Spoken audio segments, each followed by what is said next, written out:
Hoje nós tocamos na primeira leitura as páginas do livro de Samuel. Portanto, um livro com uma preocupação muito mais histórica e traz, portanto, um relato um tanto quanto cronológico da história de Israel. E, portanto, desse dado histórico, desse contexto histórico, nós mergulhamos no mistério da graça que Deus quer revelar nesse dia de hoje para nós, nesse dia em que nós escolhemos estar aqui aos pés do Senhor para escutar a sua palavra e nos alimentarmos do seu corpo e sangue e iniciar o nosso dia de trabalho. Fizemos uma escolha privilegiada, estar aqui com o Senhor. De tantas outras escolhas que poderíamos ter feito, nós escolhemos estar aqui. Portanto, é uma escolha privilegiada. Escolhemos estar na presença daquele que está sempre presente na nossa história. Mas precisamos estar sempre atentos para não cometermos o mesmo erro que cometeu os filhos de Israel nesse contexto da primeira leitura de hoje. Porque preocupados ou ocupados demais em olhar a vida alheia, esqueceram de ver a presença de Deus que cuidava deles. Porque o contexto histórico dessa primeira leitura que nós escutamos fala exatamente disso.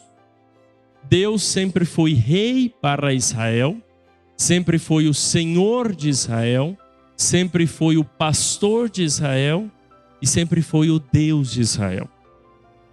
Mas o povo de Israel, quando começou a olhar demais as nações vizinhas e se ocupar do que eles faziam e de como eles viviam, se esqueceram de que Deus era Senhor deles.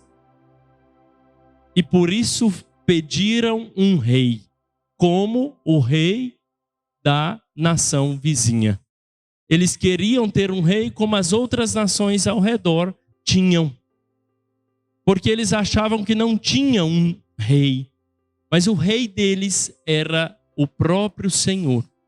Era o próprio Deus. Por isso, quando eles pedem um rei a Samuel, e Samuel vai diante de Deus, dar esse recado, falar que o povo de Israel queria um rei para eles, Deus mesmo vai dizer a Israel, eles não estão contra ti, Samuel, mas com esse pedido eles estão manifestando, se rebelando contra mim mesmo, contra o próprio Deus.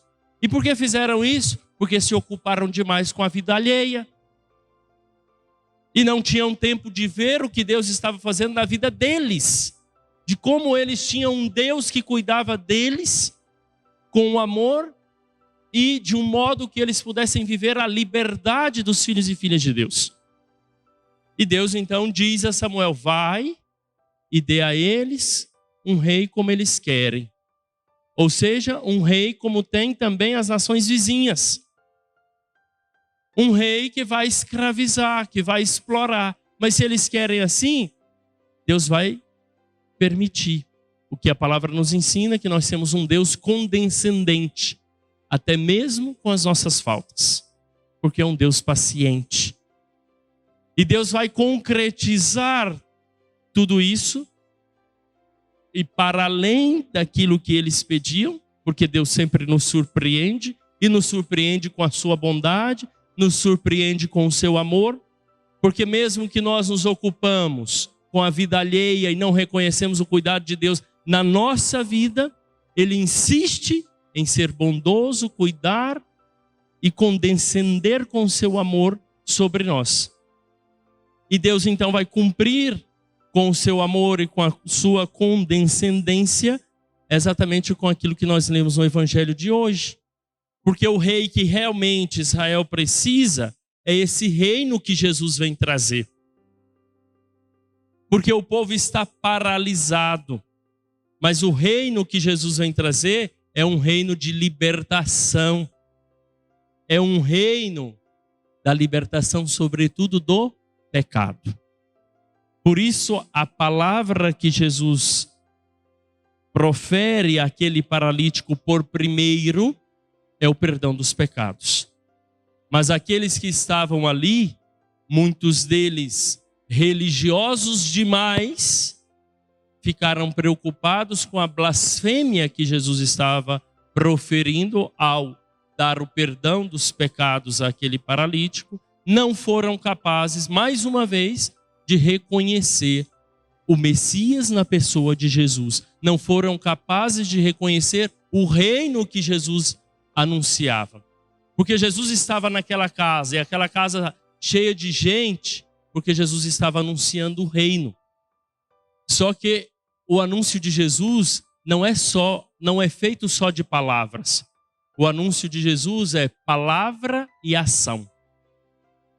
O reino que Jesus, portanto, anuncia é esse reino onde a palavra alcança o coração para libertar do pecado. E para que isso seja visível, ele também vai curar a paralisia do corpo.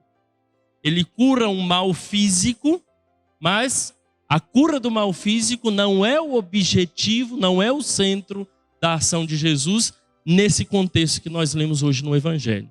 O centro desse contexto que nós lemos no Evangelho hoje é o perdão dos pecados, porque é o reino que Jesus vem anunciar. É um reino de libertação dos pecados, é um reino de remissão dos pecados. E só Ele pode trazer essa libertação.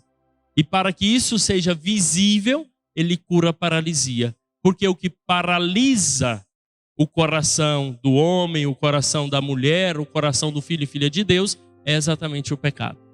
Mas para que essa palavra não seja só uma palavra, Ele também cura o mal físico para que seja sinal. Mas a palavra de hoje, queridos irmãos e irmãs, nos convida, mais do que simplesmente a remissão ou a superação do pecado pela palavra de Jesus, a liturgia da palavra de hoje nos convida a nos ocupar daquilo que interessa, a nos ocupar das graças e das maravilhas que Deus tem realizado na nossa vida. E parar de ficar cuidando da vida alheia, porque isso nos leva a perder tempo. Deus está fazendo milagres, Deus está realizando maravilhas na sua vida, na vida de cada um de nós. Tome conta disso, tome consciência disso e permita que o reino de Jesus seja concretizado no seu coração hoje e seja instrumento desse reino hoje. Um reino de libertação, um reino de redenção, um reino de paz. Louvado seja nosso Senhor Jesus Cristo.